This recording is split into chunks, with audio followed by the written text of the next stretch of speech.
3 کارم باید از خدا طلبید: یکی فرزند، یکی شفا، یکی هدایت. فرزند با هیکل نمیشه، با پیش سید رفتن و یه 10,000 تومان زیر معذرت میخوام فرش سید گذاشتن یه هیکلی بده تا که زنم حامله بشه. با گل خوردن نمیشه، با قند خوردن نمیشه، باید خواست خدا باشد. یه دوستی داشتیم تبلیغی، تاجر بود. این از دست زنش ناراحت بود، سران پیری میخواست یه زن بگیره که تاجر بود دیگه، که یه پسر براش بیاره که نامش بلند بکنه. خودش تعریف میکرد و میخندید، میگه بعد توبه کردم دیگه. میگه خانواده‌ام را بالاخره زن گرفتم. هر 2 تا زنها با هم حامله شدن. سبحان الخالق. اولی که همه 5-6 تا دختر آورده بود، دومی که چه گرفته بودم که خدا یک پسرم بده تا نامم بلند بکنه. نام با پسر بلند نمیشه، نام با عمل صالح بلند میشه. ما تاجری داریم که نصف بندر مال خودش 2 تا پسر معتاد داره. بیوه زنی داریم که شوهرم نداره، شوهر مرده، از 6 تا دختر دانشجو داره، هر 6 تا یتیمه. گفت که هر 2 تا با هم حامله شدن، از دومی پسر میخواستم دیگه، دختر تقریبا خسته شده بود. بعد میگه با هم که حامله شدن زایمان کردن، سبحان الخالق، دومی دختر شد، از زن جدیدم مال زن اولی پسر شد. دیگه سر به سجده گذاشتم، گریه کردم خدایا معاف بفرما. میگه خدا بهم گفت تو کار من دخالت نکن، بگو خدایا بچه‌مو صالح بگردان. چه بسا 6 تا دختر بهت میده، دعا میکنی از زنت پسر نمیده، اما از 90 از همین دختر شوهر میکنه یک پسری بهت میده 90 که دنیا رو پر از میراث پیامبر میکنه. چرا دخالت تو کاره؟ میگه در جا سر به سجده گذاشتم، بار الله. زن دوم که به خاطر پسر گرفتید، نعمت منو پشت میکنید، من به دختر میدم، از زن اولی پسر بهت میدم. باید از خدا طلبید، با گل خوردن و نمیدونم فلان و پیش فلان و هیکل بستن و فلان کردن. دوستی، حالا یک مزاحی هم بکنم، دوستی دارم 4-5 ساله که بچه دار نمیشه. میگه یه روز شیخ عالمه، میگه یه روز میخواستم برم روستا خطبه بکنم، سر جاده سر برم دست دادم، یه نفر آمد گفت 2000 تومان. گفتم نه. یکی آمد مال طرف دارا بود، اون طرفا بود دیگه، دست زد،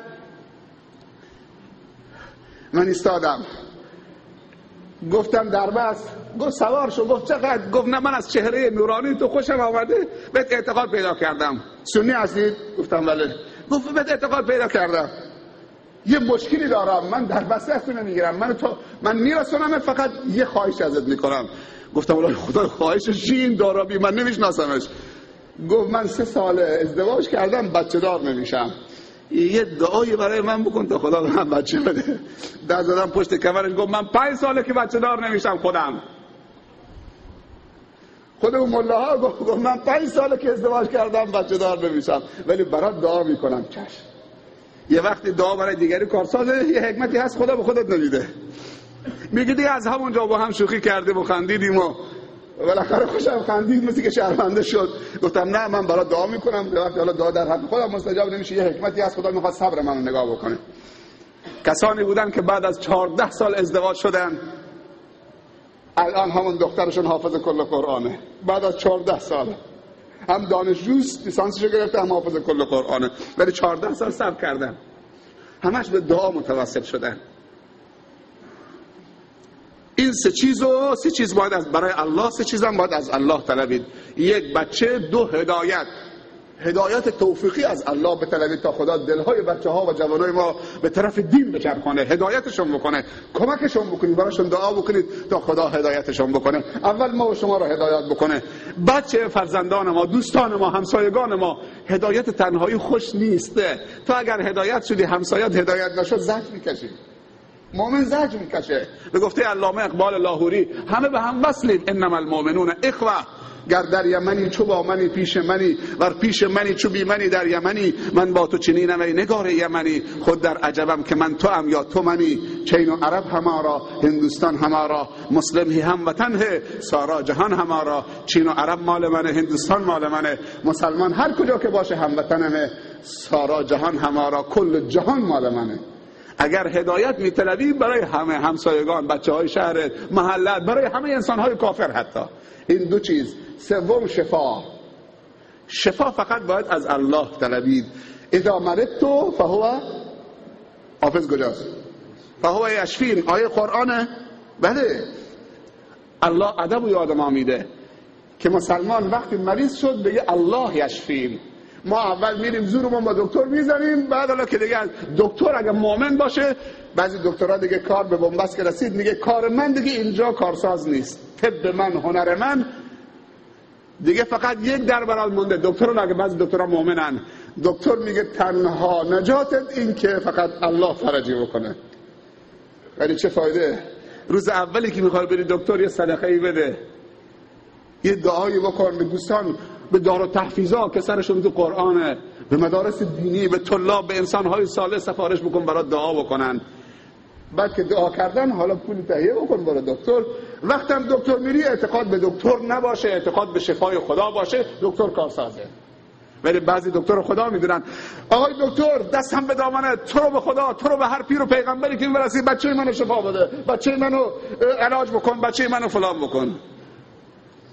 ما کسانی داریم که تو خانواده 5 تا متخصص جراح و پزشک دارن، بچه‌شون مریض شد تا آمریکا بردن مرد. ولی تو روستا هم هست که به دکترم دیر میرسه، پیرزن گریه میکنه، دعا میکنه خدا چوکم شفا بده که دیگه هیچ مال نمیدین، همون دعا شفاش میده خوب میشه. خانواده‌ای بوده 5 تا متخصص و جراح داشته، نتونستن بچه‌شون رو نجات بدن، دکتر متخصص جراح تا آمریکا فرستادن، پولم داشتن. روستایی میاد از همه جا حیله ها قطع می شود، فقط خدا خدا می زند. معمولا روستایی ها صافن، خدا خدا خدا بی رنگ و ریان. نه تو خانواده باسواد هست، نه پزشک هست، فقط الله هست. اذا مرضت فهو یشفین.